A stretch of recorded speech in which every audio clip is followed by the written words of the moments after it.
Welcome back to another episode of In Depth. My name is Luke Hardacre and I'm a surf coach at Ombi. If you're new to Ombi, we take a look at surfing from the perspective of ocean, mind, body, and equipment.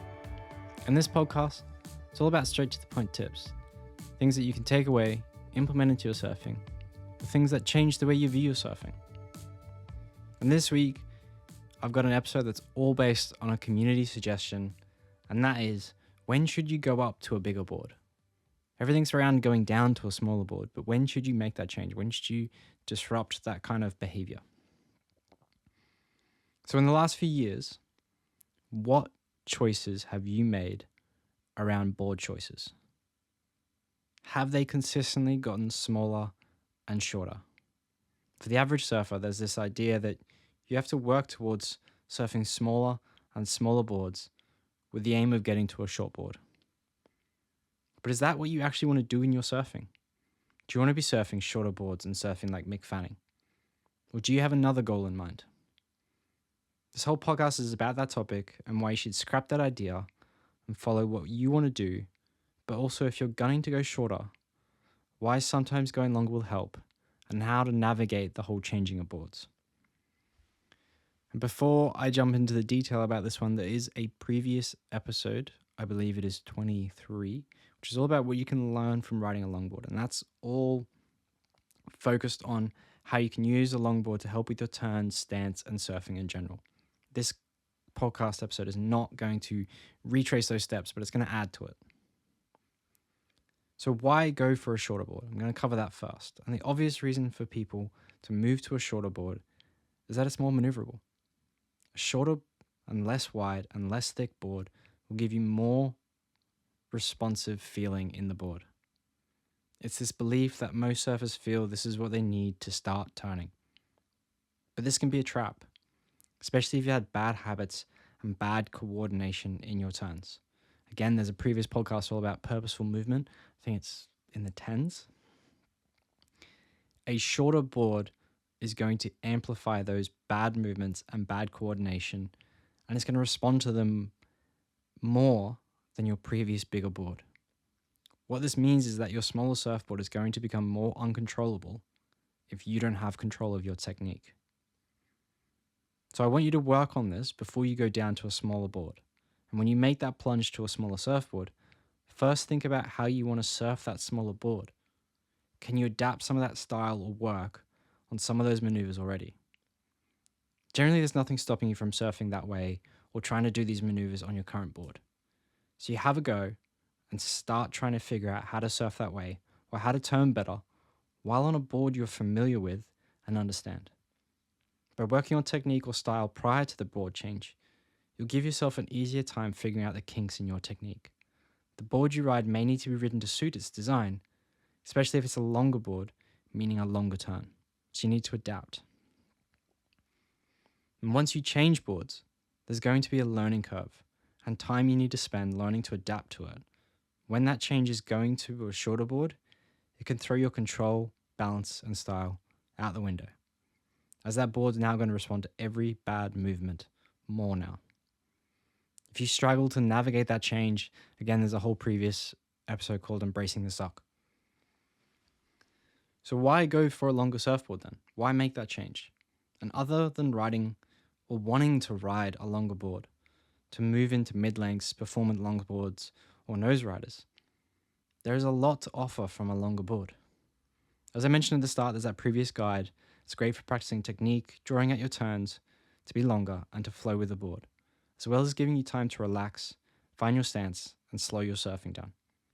It's also going to make it easier for you to catch waves and to find your pop-up. But what else?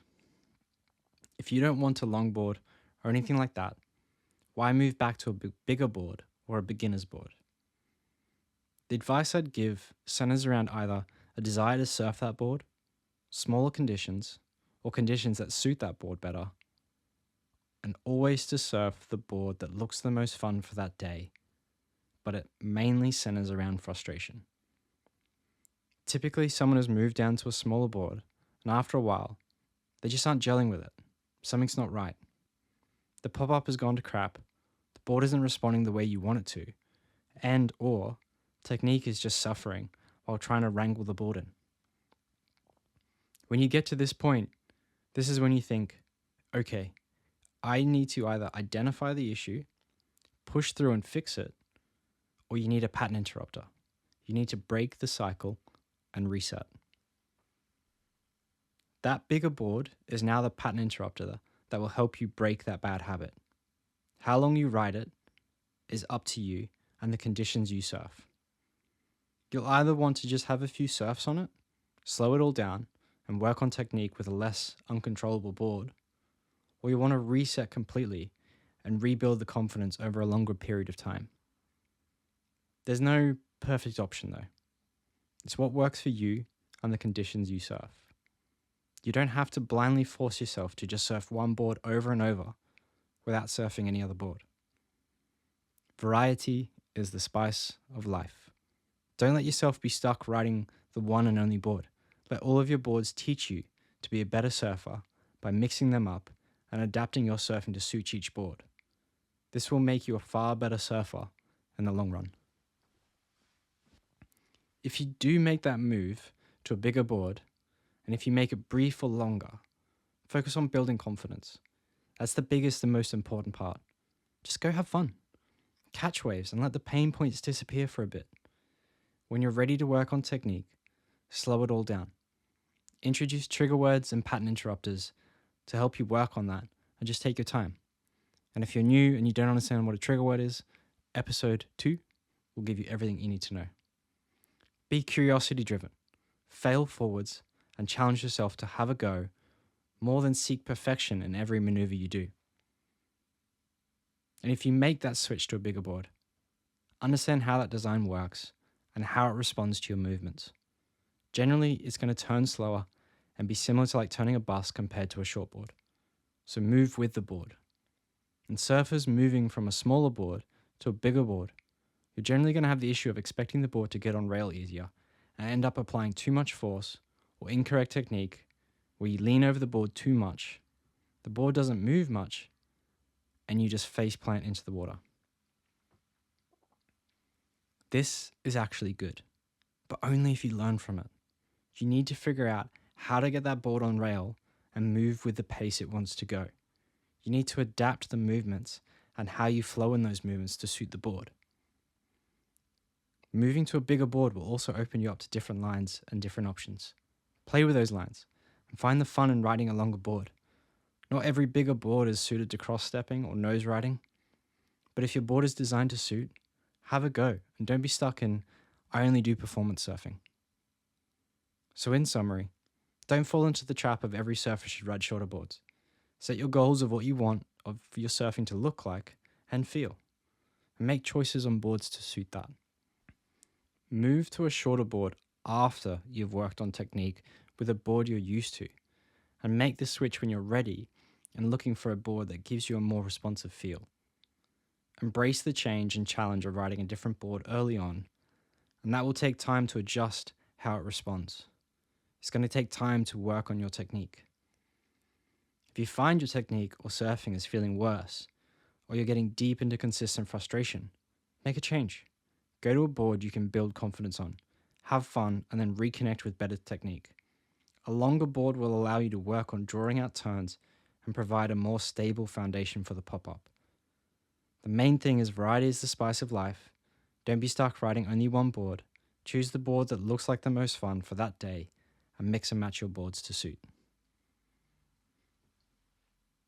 And if you'd like to improve your surfing, you can start a free trial. You can head to ombi.co and start a yearly or monthly membership where you can get access to the intermediate 12-week pathway or the beginner 6-week pathway, as well as the whole foundations and maneuvers series, and find the training that suits you for what you want to work on. So has this helped you pull out your bigger boards? Do you want to ride them again? Or has it given you the idea of how you can use all the boards in your quiver to help your surfing right now?